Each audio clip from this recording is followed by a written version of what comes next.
Good evening, and welcome again to Public Perspective. I'm your host, Kevin McDermott. And tonight we'll be talking about the environment. It's one of those scary subjects that people think, oh, gee, what is that all about? But actually, environmental science is all about what happens locally, and what we can do, and what's happening here in our local environment and in the state level. Our guest tonight, Connie Schmidt from the DuPage Sierra Club. Connie, it's a pleasure to have you here. Thank you so much for joining us. Thank you so much for asking us. I'm very happy to be here to talk to you.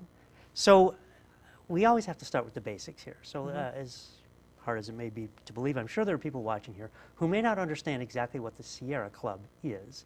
In fact, I was talking to a colleague of mine not long ago who said, how do you spell that? CIA? So what is the Sierra Club? Why is it important? Well, I'm going to give you my Cliff Notes because I do get asked this every now and then, and it always surprises me. So the way I respond is I say to people, do you know what the National Park System is? And most of us do. We appreciate Yosemite, Glacier, so many wonderful national parks. Yosemite is one of my favorite places on the planet, by the way. Oh, great. I love Yosemite. Yeah. Great. Well, we have those parks because of a fellow named John Muir. And he took Teddy Roosevelt camping and said, we need to preserve these lands. They're vast, they're beautiful, but our country's changing and growing rapidly. And we need to set this property aside. And Teddy Roosevelt agreed, as did the Congress at that time, and the lands were set aside, and we've increased those vast holdings over the years. Well, the very next year, after John Muir convinced Teddy Roosevelt to start the movement for national parks, John Muir said, you know, maybe we need an advocacy group to kind of watch the government and watch those people who say they're going to protect the national lands. And he started the Sierra Club. And it's grown to be an international group. In the United States, we have about 67 chapters. The Illinois boundaries happen to be a chapter, but California is so vast, they have 7 chapters there. So a state isn't a chapter, but it is in Illinois. And then within Illinois, we have 14 groups. And the River Prairie group is the name of which you are vice chair. Yeah, I'm vice chair, yeah. And so that's the name of our group. So the Sierra Club is here to do a huge number of things. And I like to tell people our motto is enjoy, explore, and protect. But that protect is really important, right? Especially as the political winds go back and forth for environmental protection and non-environmental protection. The Sierra Club plays a changing role through those times, does it not? It does. It really does. And it's interesting because originally the big goal was to get people out to enjoy and explore because they really weren't aware of the vast lands. And now we still have outings and we still get people to go out, enjoy, and explore. Every group has their own outings and there's national outings as well. However, the protection piece has become far more active over the years. Well, and just in the recent news with the Bears Ears. Bears Ears giving back, what is it, 82% or 85% of the land is being taken out of protection and given back to development. And why is it important? I mean, the argument on the other side of protecting the lands is, particularly in the state of Utah, I think, where 2/3 of the land is owned by the federal government. And the people in the state say, well, wait a minute, it's our state, it's our land, we should be able to do what we want with it. What's the environmental response to that kind of position?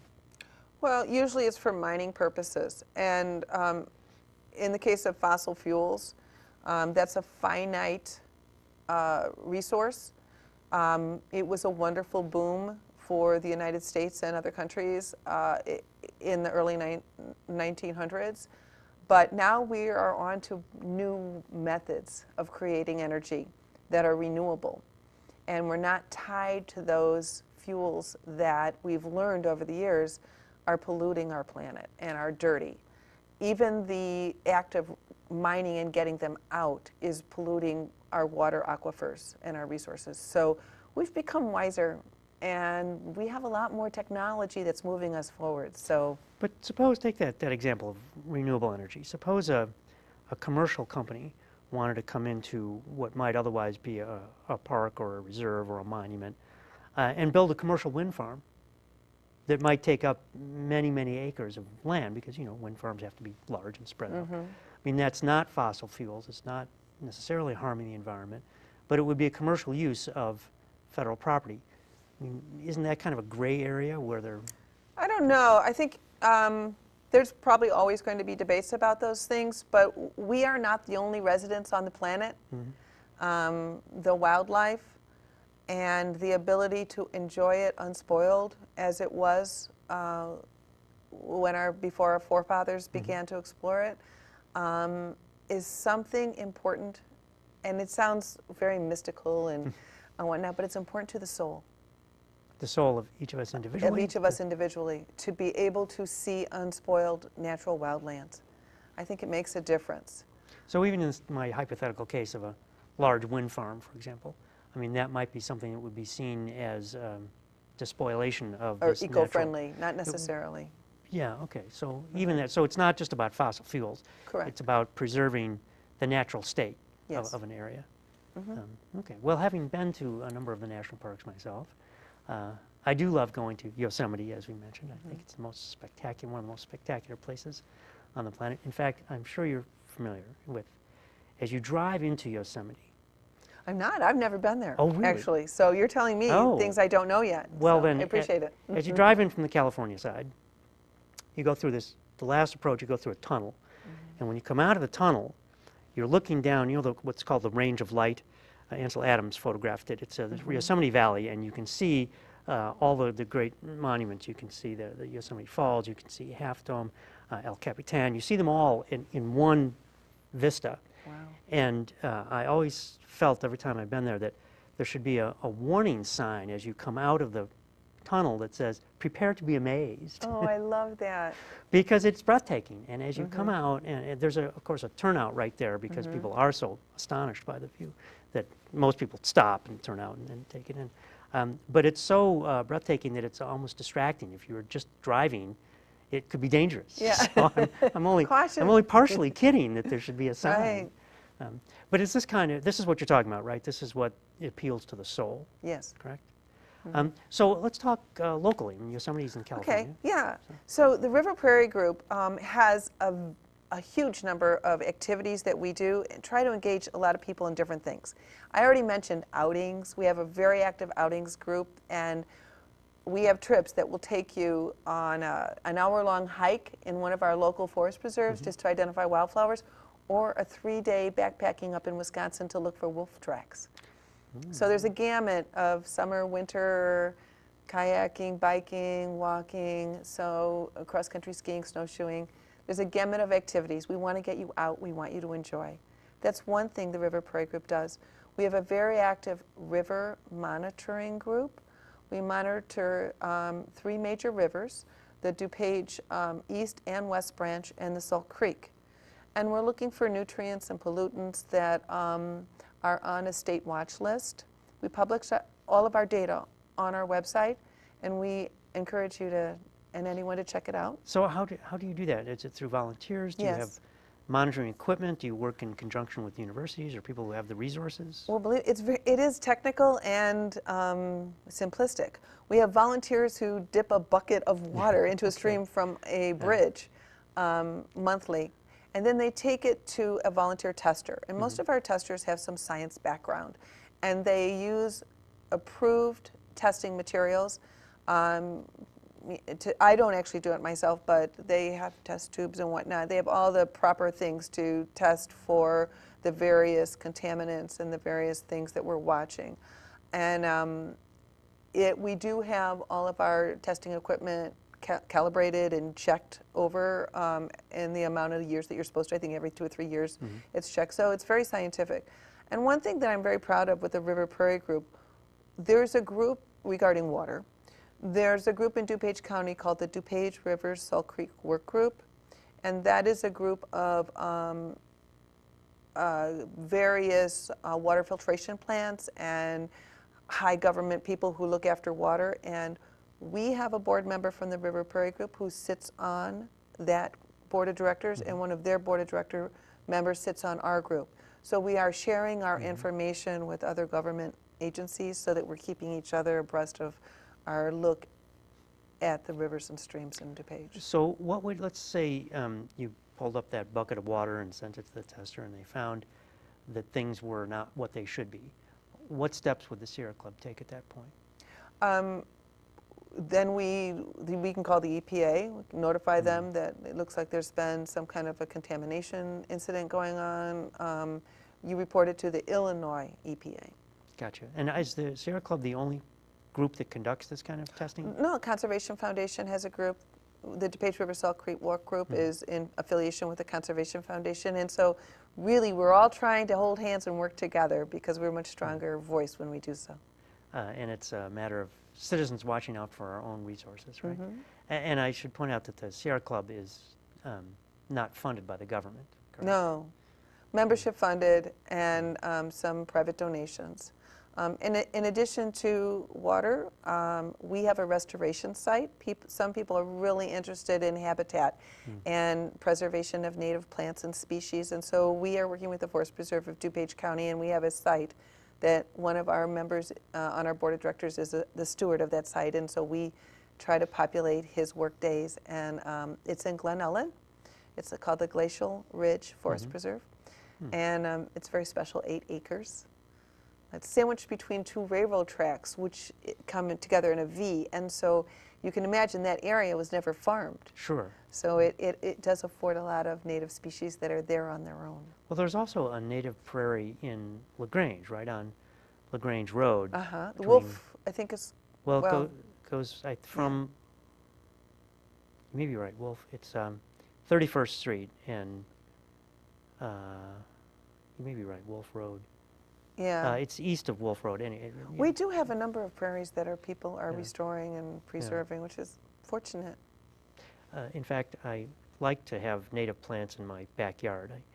Well, I do. I like to let things grow that are going to grow there anyway. Yeah. And one of my neighbors called the village and Yeah, complained. it's kind of, yeah. Right. Oh, the village came out and said, "Hey, it looks good to us, so you're good." Oh, that's awesome. But yeah, I referred to it this past year as the jungle because now an interesting anecdote. So I had this one patch of what are essentially weeds, but I thought they looked really cool, so I let them grow, and they grew very closely together, and they're ramrod straight, and they grew to about 5, almost 6 feet tall, all the same height. They all came up at the same time, and just a couple weeks ago, another neighbor on the other side was saying, I really loved those plants. You have to give me some. I want to plant some of those. Collect those seeds, man. Share them. Well, my answer was, they just came up on their own. They'll probably come up in your place, too, if you just let them grow. But another connection to make with that is another thing that the River Prairie Group is doing is we have something called the DuPage Monarch Project. Monarch butterflies? Monarch butterflies. And many people are aware that that's a species that's going through a very trying time, although I did not know that. That's what's Really? Yes, what's happening with Oh, them? gosh. Over the last 10 years, their populations have drastically decreased. Do we know why? Their only plant that they lay the adult caterpillar lays her eggs on is a milkweed plant, one of the varieties of milkweed. And with all the chemicals that we use on our farm fields and along them, it's pretty much destroying many, many, many areas where there was an abundance of milkweed. So the big push is to get everyone to plant milkweed and native plants. Yes. And this year, one of the laws that the Sierra Club lobbied for in Illinois was to take milkweed off the noxious weed list in suburban communities because some areas saw it as a weed was undesirable, but it's one of the most important plants that we have for that population. And it's interesting to talk about what constitutes a weed. Yeah. Well, what is a weed? Is it a native plant? If it has a flower, is it still a weed? Right. Yeah, so that's kind of part of the conversation that I think my neighbors were having about my native backyard. I'm sure. So where else is the Sierra Club trying to make having an effect on everyday living in people's essentially backyards? Yeah, well, I would say the restoration of native plants, but more important, not just backyards. I would say one of our most important activities of the Illinois Sierra Club and the River Prairie Group is in Illinois, we identify 5 or 6 bills that are going through the state legislature that are very important to us. And throughout Illinois, we have little clusters of volunteers who lobby their own state representative and state senator on these specific bills. In January, we have a training on the pluses and minuses and the talking points for the bills. And then we try to meet with our state legislators both in their home district and then at a big lobby day down in Springfield. And that's how we got the noxious weed ban lifted. And our most successful, most exciting bill that was passed in 2016, and this was after about 10 years of efforts and compromises, is known as FEJA, and that's the Future Energy Jobs Act. And it's clean energy legislation, landmark legislation. And what does it do? What does it Oh enable? my gosh. Well, it's a great example across the United States. And it has, I'd say maybe, I could categorize 3 big efforts. It provides funding, huge amounts of funding, for small companies, startups of wind and solar. And this is all provided through money that has been collected from your and my electric bill. We pay a little percentage in, and over the last 10 years, that money, they have not known exactly how to disperse it, so it's just been accumulating. It's called the Renewable Portfolio Standard. And finally, this law has a mechanism to distribute that money to encourage startups. The law also encourages utilities to have a certain percentage of clean energy that they too are working on producing. So our utilities, Ameren, ComEd, they're working on supporting wind and solar and other clean energy startups as well. So having more clean energy in general is one. More energy efficiency, where there are projects through our utilities and to encourage homeowners to take a good look at your windows and your doors and your insulation and whatnot, and how can you decrease your own expenses by having a more energy efficient home? Well, in fact, ComEd sends me a Yes. monthly newsletter telling me whether I'm an average, better than average, or worse than average electricity consumer. They're required by law to do that now because of Because legislation. of this act or not other this act, because legislation? that's been going on for some time. But that's part of the energy efficiency effort. And you can hear on NPR, you hear advertisement. This is brought to you by ComEd Energy Efficiency. Have there been any studies to see how effective that is? So, for example, this mailer goes out to everybody who's a customer of ComEd. Does it change behavior, or do we know? It did in our house. Small data point, but Yeah, but I think, you always want to know, am I one of my good neighbors or am I great, or am I average? We recently, my husband and I, after a lot of prodding from our son and whatnot, who just he is a solar installer. So we're real proud of him, he does that. But anyway, we finally looked at the costs of putting solar on our home, and we saw that within 5 years, we can save enough money on our electric bills to pay for the cost of putting the solar on. And after 5 years, it's all gravy. We're saving money every time we're billed because we are creating our own solar energy. do you, in your case, do you sell energy back into the grid as Yes. well? Yes. Now, those kinds of things, like the requirement of the energy companies to buy the excess energy that you can produce and take it back in the grid, is all a matter of legislation and public policy. Yes. Similarly, tax breaks are all a matter of public policy, which can change at any time, depending on the political winds and who's in power.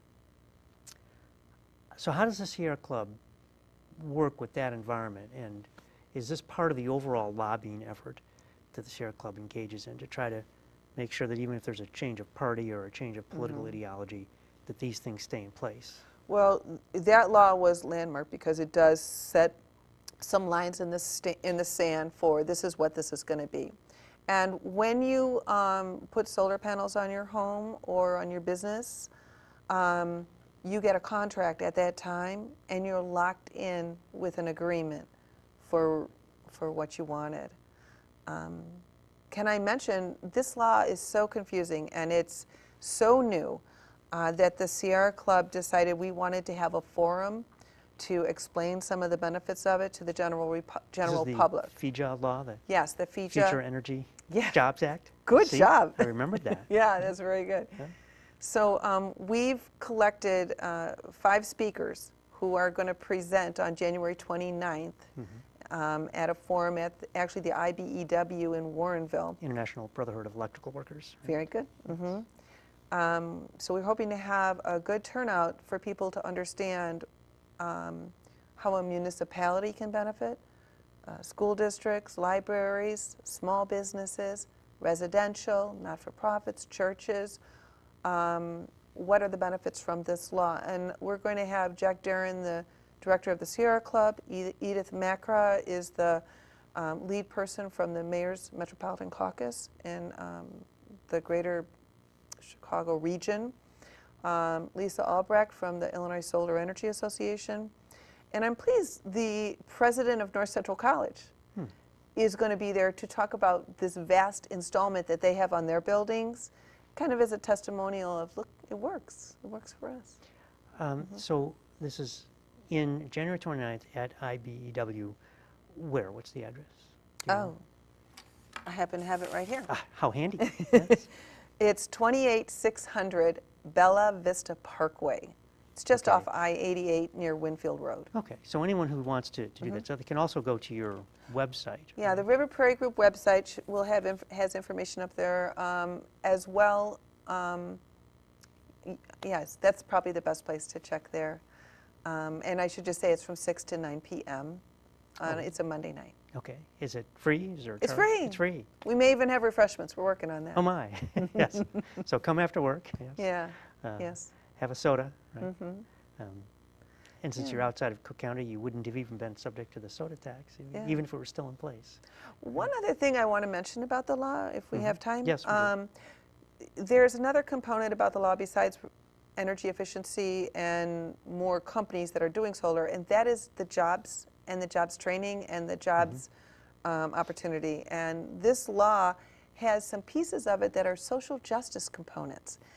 The law says that 2,000 employees for new jobs need to come from the foster care graduates of the foster care system or previously incarcerated individuals who are looking to start new lives in a real positive, productive way.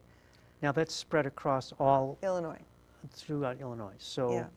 how does any individual company that's doing this That comply is, or not comply? well, those are the types of things that we need the experts to help tell us. How are we going to access these benefits? Right. There's a good deal of the funds that are available for new startups. A portion of them need to be in what we call brownfields or communities that are under the shadow of a coal-fired plant that has shuttered its doors, or some other company that has been impacted negatively in some way by pollutions. But so if I were a startup company, for example, and I wanted to apply for, imagine these are grants, not loans, right? Correct. Apply for a grant from this program created by this legislation. Would there be some requirement in that grant that I hire some percentage Yes. of people who are from They foster said homes? for or- installment, yes, there needs to be a proportion. But what I've read and what is still happening is the law was passed with these lofty goals. And then there are a committee out of Springfield that is going over the law on the implementation of the law. And some of that implementation piece is still being worked out. They're And that's- hammering it out. And so it's not all decided for sure. But our suggestion and recommendation is if you are at all interested in solar in DuPage County or in the state of Illinois, do your homework, start researching where you might want it, because these opportunities are going to come up fast, and we would like to see as many communities take advantage of them as possible. So what role would the community have? So, like, for example, I live in the village of Westchester in Cook Okay. County. So how would our village get involved with this program? I would say your village might want to start by having a consultant do a solar assessment of all publicly owned buildings and finding out, these parking lots might benefit from solar. That would be an affordable way of using solar. I'm really excited I live in Warrenville, Illinois, and because our local Sierra Club is kind of lobbied the Warrenville City Council a little bit. They are looking at power. We are on wells. We have city wells that go to our aquifers. We do not get Lake Michigan water. And our city wells are looking at using solar To power the pumps. to power the wells, because the wells are use DC power, My. which means you don't need a converter to AC, which normally people use AC power Right. for homes and businesses. So it's pretty affordable installation. All right, so this is, people who are interested in getting their local communities to engage in this could go to their local village council and talk about, look, we could do this, there may be money available to do this, can we do a study, can we see whether or not we can do that, can we save money in the long run by doing some of this? Is that the general Yes. approach? Yes. I mean, you might want to come to our forum on January 29th. Because this is the subject, right? This is the subject where we're going to talk about it, and so that would be a place to start. But also, we encourage we have a Clean Power Team page, and you can access us through the River Prairie Group website. You're welcome to join our team, and we're together working with steps, working out steps and to connect you with other people in your same community that might be working on this as well. Going and approaching your city government is a great way to start, because they are the models. I do a lot of work with the DuPage County Forest Preserve, and they have a huge installation at Denata Forest Preserve. And many people have contacted me recently and said, hey, have you seen the solar panels on the barn at Denata? And it's exciting that is a model that is exciting other people to say, hey, wait a minute, this is possible, it's coming. How much power is generated out of Denata? Are they able to power their operation? It covers, not as much as I would have hoped, but it does cover all the lights in the parking lot. It covers an office building that they have near the barn that has and it covers all 2 barns. So it's all that, plus they feed back and they get a check from net metering. They feed back to the system. Right, into the and grid. so they get money back for what's called SRECs. So this is fairly new with Denata? They've just put this That in was place? was put in 2012. 2012, okay. So that's been around for a little bit. So we have some history you can go back to and see how Yeah. efficient it is, how well Yeah. they're working, right? So they've reached their 5-year point. They should be breaking even at this point, right? I think they are. Okay. And they got real lucky because they were given a grant to do it in the first place, thanks to a government agency in Springfield. So as taxpayers, we didn't necessarily put out the money to put that up.